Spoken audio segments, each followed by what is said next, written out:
كل ما فاتح معاها الموضوع ده إن إحنا الاتنين أنا وأخويا هنعمل فرحنا في يوم واحد، تلوي لي جوزها وتعمل لي زعلانة وتقول لي لأ، باقول لك إيه، أنا لازم ليلتي تتعمل لوحدها. إيه زيكم؟ أنا شاب وعندي 27 سنة، أنا ليا أخويا توأم وإحنا الاتنين مرتبطين ببعض في كل حاجة.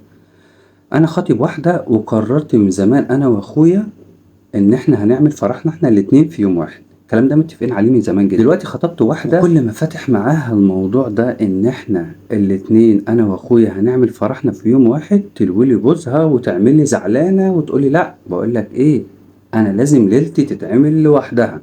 أنا عايزة قاعة لوحدي وعايزة فرح لوحدي وهي ليلة في العمر. فأنا ماليش دعوة باللي أنت بتقوله لي. اللي هي بقى مش قادرة تفهمه زي ما أنتم فاهمين إن في ارتباط كبير ما بيني وما بين أخويا.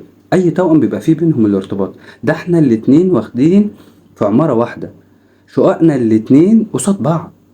هي بقى مش قادرة تفهم ده، وفي نفس الوقت أنا محروج من أخويا. يعني أنا لو قلت لأهلي وأخويا حاجة زي دي هيقولوا عليا كلام مفيش داعي إن أنا أقوله، وفي نفس الوقت هيقولوا إن هي مشت كلامها عليا. فاللي هو أنا حاسس كمان إن تصرفاتها دي بتدل إن من البداية إن كده هتتدخل في تفاصيل حياتنا، يعني ممكن تعمل مشكلة ما بيني وما بين أخويا. خليني أقول لكم من البداية إن أنا فعلا كان المفروض إن أقول لها ده من الأول، ولكن أنا خطبت قبل أخويا وأخويا خطب بعد مني بسنة. فهو دلوقتي اتكلم معايا على اللي احنا اتكلمنا عليه زمان، إن هو لازم نعمل فرحنا مع بعض عشان احنا توأم وفي الارتباط. كل ما فتحها في الموضوع ده ألاقي بوزها بقى شبرين. آخر ما زهقت رحت مكلم مامتها وقلت لها بنتك ليه بتعمل كده؟ إيه المشكلة لما أنا وأخويا نعمل الفرح؟ قالت له لأ، بنتي لازم يبقى ليها ليلة لوحدها. قالت نفس الكلام اللي قالته بنتها.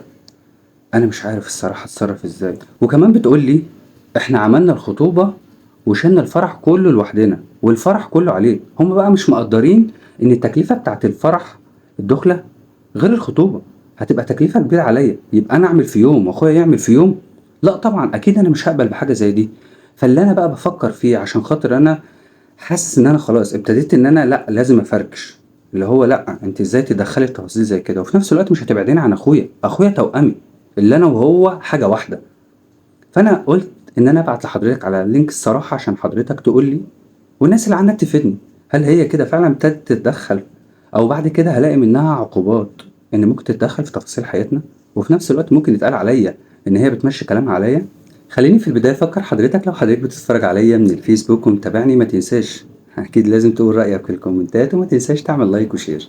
اما لو حضرتك بتتفرج عليا من اليوتيوب فما تنساش تشترك في القناة وتفعل زر الجرس عشان يوصلك كل. خلينا في البداية نصلي على النبي صلى الله عليه وسلم. الموضوع بكل هدوء جدا ومن غير زعل.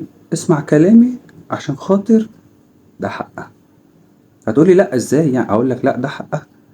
اي بنت، يعني انا هكلمك بالعامية خالص، اي بنت في الدنيا حلمها هو حاجة واحدة بس، تلبس الفستان ليلة فرحها في قاعة لوحدها وكل الناس تتفرج عليها. ده حلم اي بنت بمنتهى البساطة جدا. ان انت كنت بتقول ان انت ما قلتلهاش ده من البداية، ولكن انت كنت المفروض تقول لها من البداية، لان اكيد هيجي في يوم من الايام اخوك هيخطب وانت بتقول ان انت متفق من زمان. فدي غلطتك، غلطتك من البداية. ان انت كنت اول ما تقدمت لبنت الناس كنت قلت لها ان انا واخويا متفقين ان هنعمل فرحنا مع بعض. اخوك خطب او ما خطبش انت كنت لازم تقول لبنت الناس دي الحقيقة. ولكن هي حقها مليون في المية ان يكون لازم يكون لها فرح لوحدها. وبرضه في ممكن ناس تعارضني وانا ما عنديش اي مشكلة في وجهات النظر. ان انا بشوف في وجهة نظري ان دلوقتي الفرح اللي بيبقى فيه اتنين توأم بيبقى تحفة ولذيذ والله العظيم، وانا بستمتع بيه. انا ما بقولش كده ان انا باجي معاك ولا شايف ان البنت غلطان، انا بقول وجهة نظر في الجزئية دي بالظبط.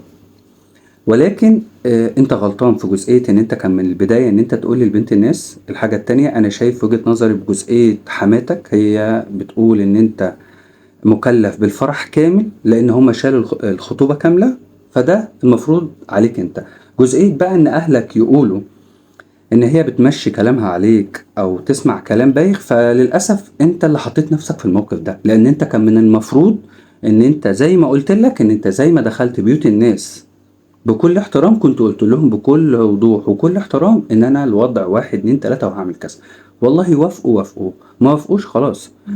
الجزئية الاخيرة بقى ان انت لو شايف ان ده هيفرقك ما بينك وما بين اخوك، فانا شايف من وجهة نظري لا تماما، لان هي بتتكلم في الحاجة اللي تخصها هي، ولكن هي ما قالتلكش لا سيب اخوك مالكش دعوة بيه، اخوك ليه بيعمل كده. بلاش يا سيدي. خلينا نقول لو خطيبة اخوك هي اللي معاها نفس الموقف ده، يا ترى اخوك هيقولك ايه؟ حاول على قد ما تقدر ان انت تشوف حل وسط عشان خاطر ما تخسرش الدنيا، وده كان رأيي.